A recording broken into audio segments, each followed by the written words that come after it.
Black magic for most is just superstition and parlor tricks, but the people who engage in it believe it to be very real. And that belief has some serious real-world consequences. I don't know if the voodoo boys paid off someone at Meta, but these witch doctor posts are getting more and more common in my feed, especially these Ghanaian witchcraft posts on my Instagram reels. If you aren't familiar, here's just a taste of some of it. I am ready to sacrifice all members of my family to ensure my wealth remains. You must never cut your hair again. You must never eat food that contains red oil. You must never cut your hair again. I should probably stop saying this all the time, but it's like a brainworm. Hopefully not in the literal sense.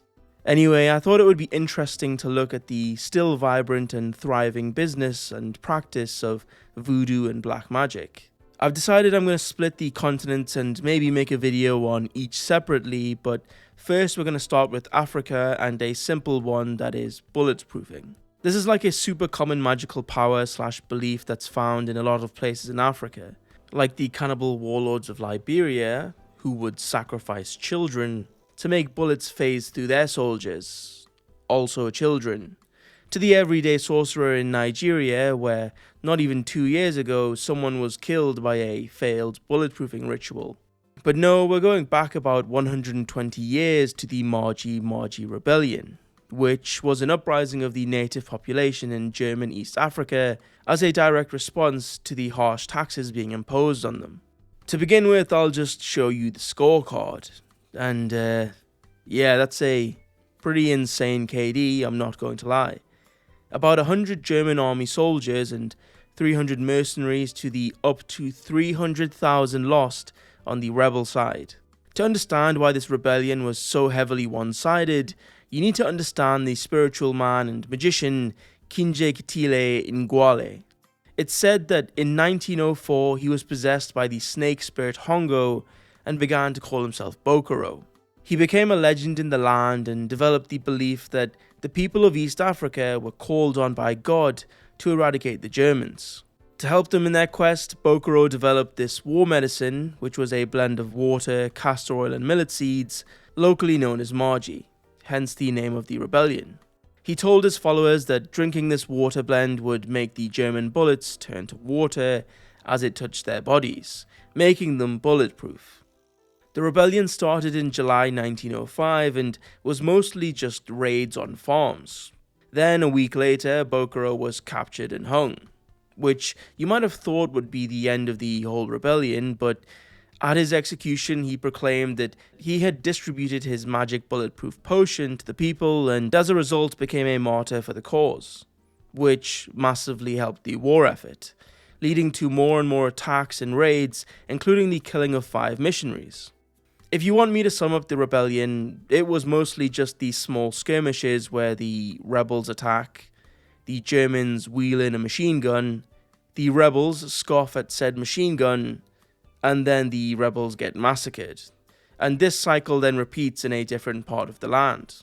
One notable example of these skirmishes was when 2 different tribes agreed to march on and attack a German military site. They disagreed on when to attack, so they split into 2 groups. Group 1 attacked first and stood firm for about 15 minutes under machine gun fire before they realized the magic potion didn't do shit and those bullets definitely weren't turning to water. I'm guessing that Group 2 definitely saw this occur, but for some reason still decided their potions were much better and actually made it pretty close, getting within 3 paces of the machine guns before still getting massacred. Maybe their potions were a little better, but not quite good enough. It was kind of like a game of rock, paper, scissors, except it's just machine gun spear. As ridiculous as this rebellion was, I believe that anyone who goes to war with the government over taxes is doing the Lord's work, and all I can say is Godspeed. The Americans basically did the same thing, except less magic, more actual guns, which maybe speaks to why the Americans were successful and the rebels not so much. The actual casualties to gunfire and fighting aren't actually that high. Most of the deaths occurred due to the famine the Germans imposed on the natives afterwards in an attempt to completely destroy the rebels, which makes the initial scorecard seem a little dishonest, but that's just how it goes, I guess. One last point on this: the belief of magic potions making you bulletproof isn't necessarily completely stupid, as in a report that was featured in the American Economic Review titled "Why Being Wrong Can Be Right: Magical Warfare Technologies and the Persistence of False Beliefs," which shows how this belief of being bulletproof can allow for soldiers to be more fearless and allow them to win conflicts when both sides have about similar firepower. And if an army is winning a lot of battles and drinking magic protection potions, I might be more inclined to believe them. The next example of black magic shenanigans that we have is penis snatching. Yes, penis snatching. No, I'm not making this up. In parts of West and Central Africa, there are superstitions that magicians and sorcerers can cast a spell that will cause a man's penis to shrink, sometimes for the purposes of stealing it to use in magic rituals. Now, I hate journalists, but this one story is so ridiculous that I had to share it. A story by Kingsley Charles for New Line magazine, which is apparently a highly credible news source. This is an excerpt from it. Late in the evening of September 10th, at a busy intersection in downtown Calabar in southeastern Nigeria, a man raised the alarm that his penis had disappeared. A crowd of bystanders promptly rushed to his rescue. What he saw was smaller than a grain of rice, and there were no testicles too, an eyewitness told New Lines. Crying desperately, the man pointed at another man whom he alleged to have snatched his genitals during a handshake. Commotion ensued. An irate mob pounced on the accused with a torrent of fists, demanding he restore the other's organ. No sooner had the police arrived at the scene than the crying man confirmed that his penis had returned. Next time you're thinking of closing a business deal, maybe don't seal the deal with a handshake, lest you meet with a most pernicious fate: stolen penis. Okay, but actually this is stupid. Imagine getting your shit kicked in because you shook someone's hand. And I do have to say, it's pretty convenient that it's back to normal right as the police arrive.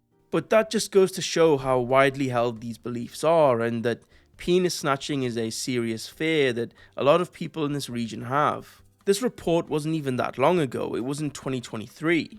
And this incident is actually pretty tame compared to what used to happen, like in 1997 in Ghana, when 7 men were lynched because they were accused of trying to extort money out of people through penis snatching.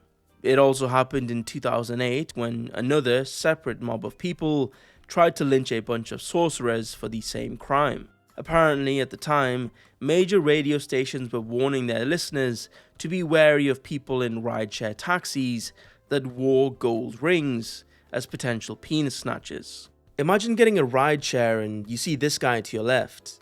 He's got on enough gold to possibly even take the sack as well. Not an ideal situation, if I'm being honest. One thing I did quickly gloss over, I realize, is that the man just pulled his shaboing boing out in the middle of the street and showed it to random people to prove that it was small. Those men, seeing the small shaboing boing, immediately leaped into action and beat a random man that they had no prior contact with. A completely ridiculous situation, but apparently one that's not uncommon. In all fairness though, if this was real and you could have your penis stolen, I'm pretty sure 99% of men would also partake in beating penis stealers, myself included. But that's just my 2 cents on this though. Next up, we have Obia men who can kill people by stealing shadows and nailing them to trees. Fun fact, Brad Pitt had to play an Obia man in Meet Joe Black, where he had to speak in Jamaican patois and the line delivery is just chef's kiss. Obia man. I'm going to die. Mama, stop it. It's just a man. No, be a sister. No devil, no dopey. Everything gonna be irie.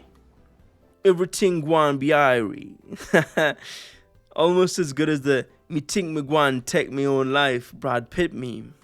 Jamaican Brad Pitt aside, how the shadow stealing actually works is that through the combination of animal blood, feathers, bones, eggs, etc., they create this magic ritual that summons a duppy or evil spirit entity to snatch away the target's soul, after which it will be tied to a cotton tree and held there by the duppies.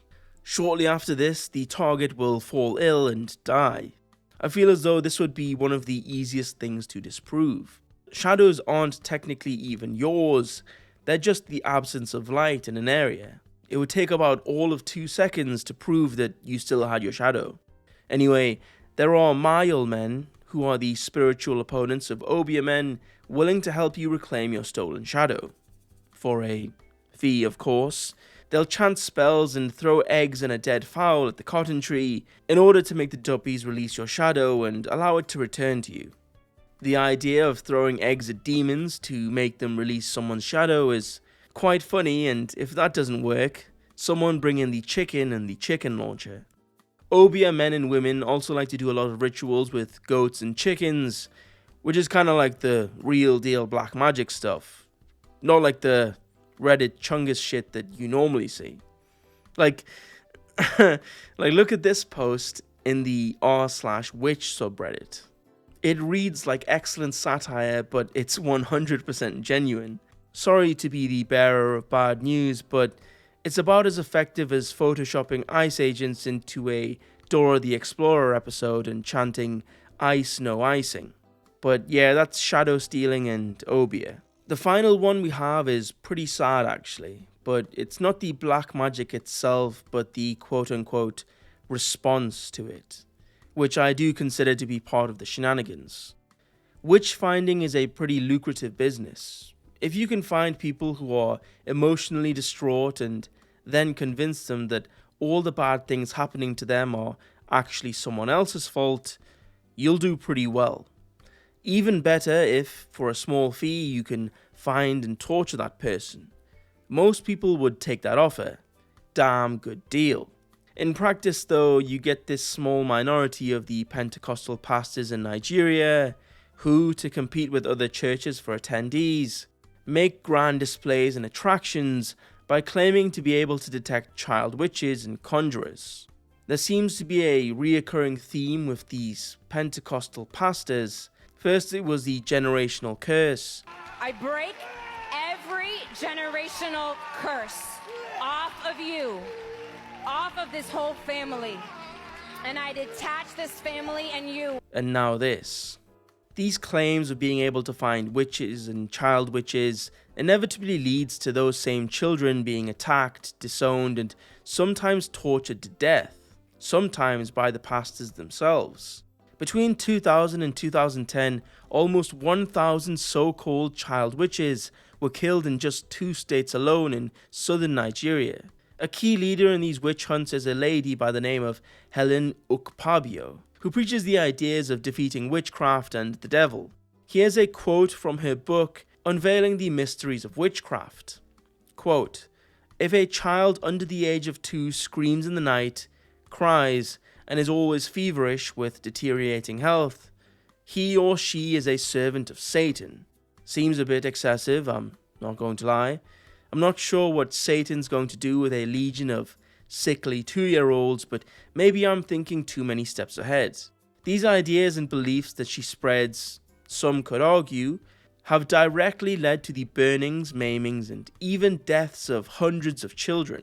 I wouldn't argue this though, other people might, just for clarification. Only saying this as she's known to be extremely litigious and has a lot of money for frivolous lawsuits. Also, she has a mustache, which I thought was of the utmost importance to note. Ukpabio has also made numerous films depicting child witches and witchcraft, such as her most famous work, End of the Wicked. But yeah, this seems to be the consequence of widespread ignorance, and as usual, it's the most vulnerable who have to pay the price. Hang on, I'm reading something. It says in this crystal ball here that you have a strong, compelling feeling telling you that you would like to subscribe and Also like the video, and if you did like the video, then you will also check out my other videos. But yeah, other than that, thanks for watching. Hope to see you in the next one. Bye.